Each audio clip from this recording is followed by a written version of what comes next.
আমার পিচ্চি দেবর মাত্র ক্লাস 5-এ পড়ে, বয়স অনেক কম, কিন্তু অবাক করা বিষয় হলো এই বয়সে সে 2টা মেয়ের সাথে প্রেম করে ঘুরে বেড়ায়। আমি তাকে অনেক স্নেহ করতাম এবং প্রতিদিন তাগিদ করে স্কুলে পাঠাতাম সে যেন লেখাপড়া করে বড় কিছু হতে পারে। তাই আমি তাকে নিষেধ দিয়েছি যে এই বয়সে এসব করা চলবে না। পিচ্চি দেবর তখন বলল, তাহলে ভাবি তুমি আমার ভালোবাসার মানুষ হবে, আমি যা চাই তা দিবে? আমি পিচ্চি ছেলের কথা শুনে ভাবলাম তাকে অন্তত মেয়েদের কাছ থেকে বিরত রাখার জন্য তার সাথে আমার ভালো অভিনয় করতে হবে, তার চাওয়া পাওয়া আমারই পূরণ করতে হবে। আমি ভেবেছিলাম তার বয়স কম, সে আর কি করতে পারবে, কিন্তু এই ধারণা আমার ভুল ছিল। একদিন রাতে সে আমার সাথে ভাবতেই পারছি না এত বড় কি করে হয়, বাকিটা গল্পতে শোনাচ্ছি। বাসায় ঢোকার সময় বাজারের ব্যাগ থেকে একটা পারফিউম বের করে ভাবির সামনে হাঁটু গেড়ে বসে বললাম, রমণী, তোমার জন্য হাজার মানুষের ভিড়ে ঠেলাঠেলি করে মানুষের বিশ্রী ঘামের গন্ধ সহজ করে নিয়ে আসলাম এই সুগন্ধবিহীন পারফিউম, তুমি এটা হাতে নিয়ে ধন্য করো আমায়। ভাবি তখন রান্নাঘরে রান্না করছিল, গরম কুন্তিটা হাতে নিয়ে আমায় বলল, 9:03 বেজে গেছে, তাড়াতাড়ি ফ্রেশ হয়ে স্কুলে যা বলছি। আমি মুচকি হেসে ভাবিকে বললাম, আজ তো স্কুলে ক্লাস হবে না। শুধু শুধু গিয়ে লাভ কি? ভাবি রেগে গিয়ে বলল, ক্লাস না হলেও তুই স্কুলে যাবি, কয়েকদিন পর এসএসসি পরীক্ষা, সেই খেয়াল আছে? আর স্কুলে না গিয়ে তুই যদি অন্য কোথাও যাস তাহলে কিন্তু খবর আছে। আমি কিন্তু স্কুলে ফোন দিয়ে খবর নিব, স্কুলের পড়া শেখা হয়নি, তাই ভেবেছিলাম স্কুলে যাব না। কিন্তু ভাবি যেভাবে রেগে আছে, না গেলে আমার খবর আছে, তাই বাধ্য হয়ে স্কুলে গেলাম। স্কুল থেকে বাসায় আসতে আসতে বিকাল হয়ে গেল। ভাবি আমার কাছে এসে বলল, তুই টিফিনে খেতে এলি না কেন? স্কুলের পাশে তো বাসা, খেয়ে গেলে কি সমস্যা হতো? আমি ভাবির থেকে একটু সরে গিয়ে মাথাটা নিচু করে বললাম, বন্ধুদের সাথে বাইরে খেয়ে ফেলেছিলাম। ভাবি আমার দিকে রাগী চোখে তাকিয়ে বলল, তুই আমার কাছে আয় তো। আমি ভাবির থেকে আরও সরে গিয়ে বললাম, কেন ভাবি? ভাবি আমার কাছে এসে আমার ডান গালে সজোরে থাপ্পড় মেরে বলল, তুই আবারও সিগারেট খেয়েছিস, সার শরীর থেকে সিগারেটের গন্ধ বের হচ্ছে। তুই না আমায় কথা দিয়েছিলি আর কখনো সিগারেট খাবি না? আমি কিছু না বলে মাথাটা নিচু করে দাঁড়িয়ে রইলাম আর ভাবিকে বললাম, ভাবি, আমি আর সিগারেট খাবো না, তুমি যদি আমার একটা গোপন কথা রাখো। তুই ক্লাস 5-এ পড়িস, তোর আবার কিসের গোপন কথা আমার সাথে? ভাবি, আমি ছোট হলে কি হবে, এখনো আমার পিছনে 2টা মাইজা গুড়গুড় করে। আমি তার কথা শুনে আশ্চর্য হলাম, বলে কি, এই পিচ্চি ছেলে, তোর এসব করার বয়স হয়নি, তুই তোর এই কথা মুখে বলতে একটু আটকালো না? আমি বললাম, ভাবি, তুমি যদি আমার গোপন কথা না রাখো তাহলে আমি কিন্তু মেয়েদের সাথে প্রেমে জড়িয়ে পড়ব। আমি তাকে আবার একটা থাপ্পড় দিয়ে বললাম, তোকে এত আদর করে আমি মানুষ করতে চেয়েছি, আর তুই কি না এসব বলছিস?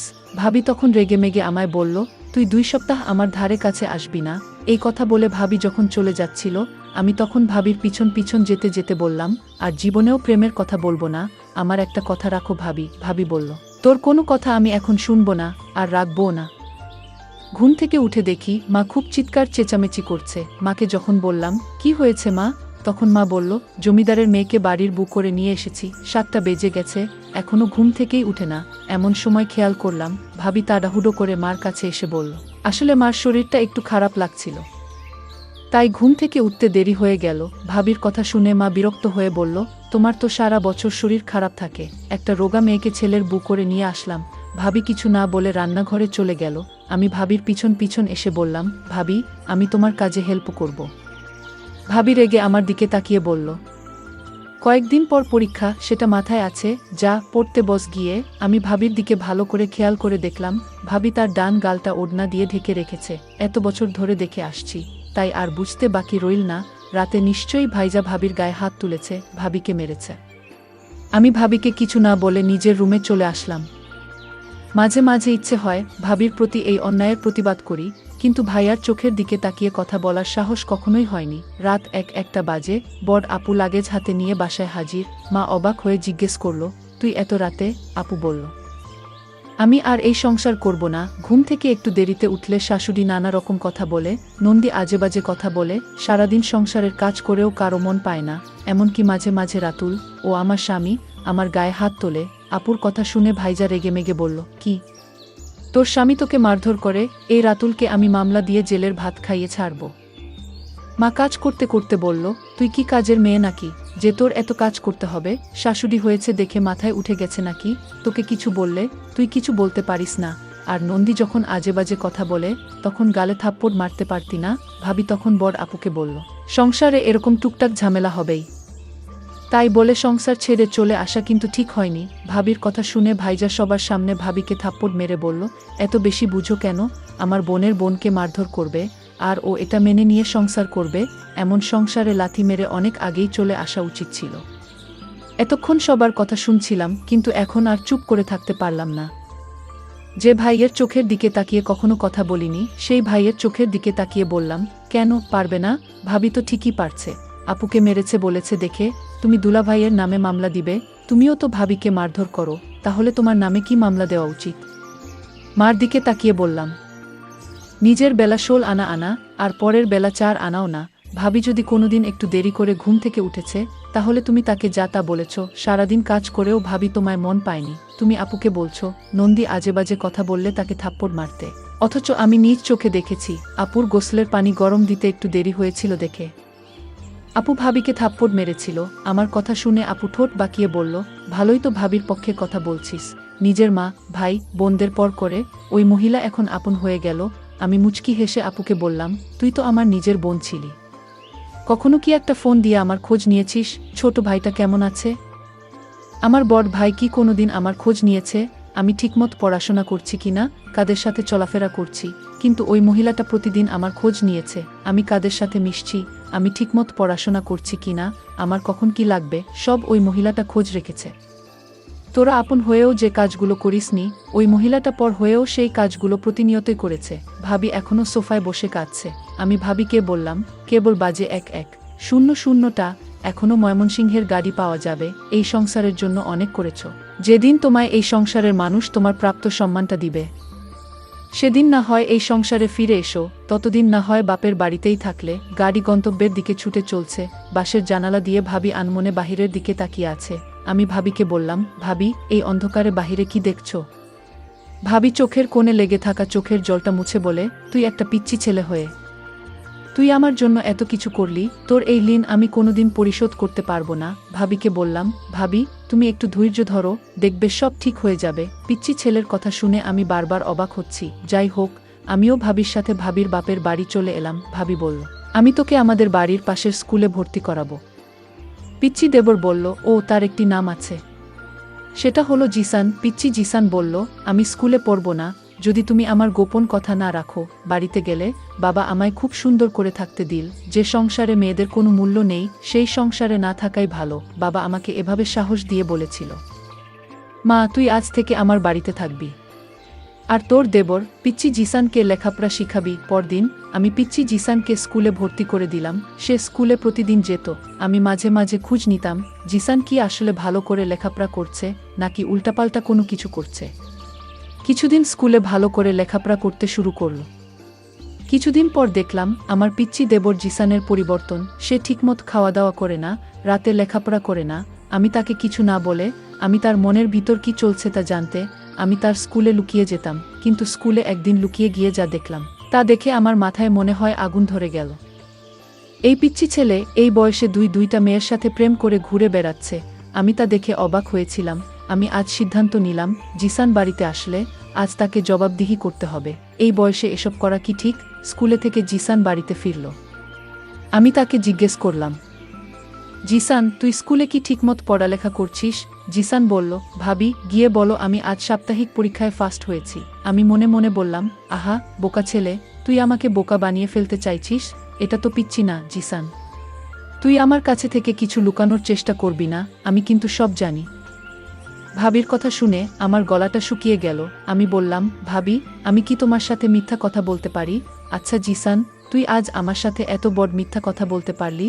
তুই তোর বিষয়ে আমি জেনেছি, তুই এই বয়সে প্রেম করে ঘুরে বেড়াস, তাও একজনের সাথে না, দুইজনের সাথে। আমি আজ নিজ চোখে দেখেছি তুই মেয়েদের সাথে বসে গল্প করছিস। আমার চোখে তুই ফাঁকি দিতে পারবি না জিসান। জিসান আমি তোকে নিয়ে অনেক স্বপ্ন দেখি, তুই এখন এসব করলে তো তোর জীবনটা নষ্ট হয়ে যাবে। জিসান আমায় বলল, ভাবি আমি জানি না আমার রাতের শরীর কেমন লাগে। আমি জিসানের কথা শুনে বুঝতে পারলাম ওকে এই প্রেম করা থেকে বাঁচাতে হলে আমার তার সাথে কিছু অভিনয় করতে হবে, তার ইচ্ছাটা আমার পূরণ করতে হবে। যাই হোক, আমি জিসানকে বললাম, এসব তোর বাদ দিতে হবে, নইলে আমার অবস্থা খুব খারাপ হবে। কিন্তু আমি জিসানকে বললাম, জিসান তুই কি চাস বলতো, যদি আমার কাছে থাকে তাহলে আমি তোকে দিব। জিসানের মুখে হাসি ফুটে উঠল। আমার এই কথা শুনে ভাবি, তুমি যদি আমার মনের আশা পূরণ করো তাহলে আমি সব বাজে কাজ থেকে বের হয়ে আসব।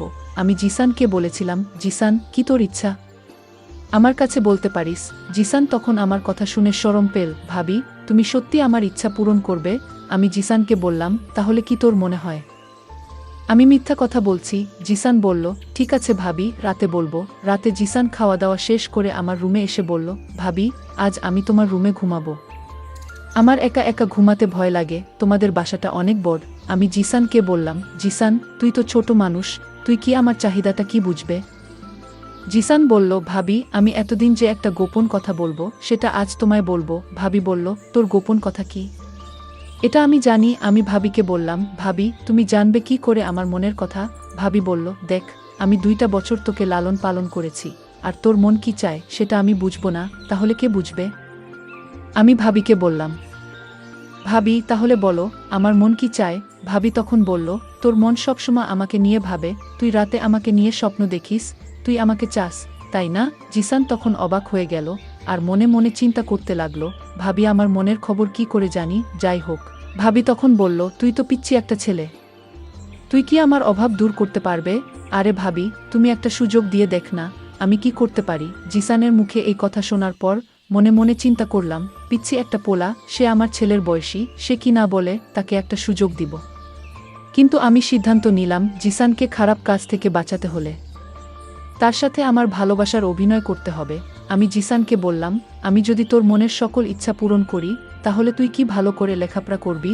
জিসান বলল, ভাবি তুমি একটা সুযোগ দাও, পরে দেখো আমি পরীক্ষায় ভালো রেজাল্ট করব। তারপর আমার মনের ভিতর বিভিন্ন রকমের চিন্তা ঘুরপাক খাচ্ছিল। এটা কি ঠিক হবে? আমি তো খারাপ কিছু করছি না।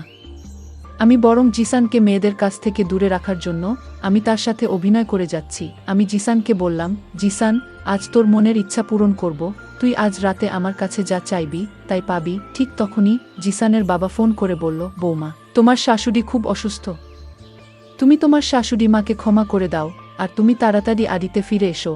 আমার স্বামীও আমাকে নিতে আসলো। আমার স্বামী আমার কাছে ক্ষমা চাইল, আমি তাকে ক্ষমা করে দিলাম এবং আবার আমার স্বামীর বাড়িতে চলে আসলাম। এইদিকে জিসান বলল, ভাবি আমার মা অসুস্থ ছিল তাই আর হলো না, আজ কিন্তু কোনো বাধা আমি মানব না। ভাবি বলল, তোর ভাই কাল শহরে চলে যাবে, তারপর দেখা যাবে। বন্ধুরা, নেটওয়ার্কের সমস্যার জন্য সম্পূর্ণ গল্পটি শেষ করতে পারলাম না, পরের পার্ট আগামীকাল দেয়া হবে। সেই পর্যন্ত সবাই ভালো থাকবেন, ধন্যবাদ।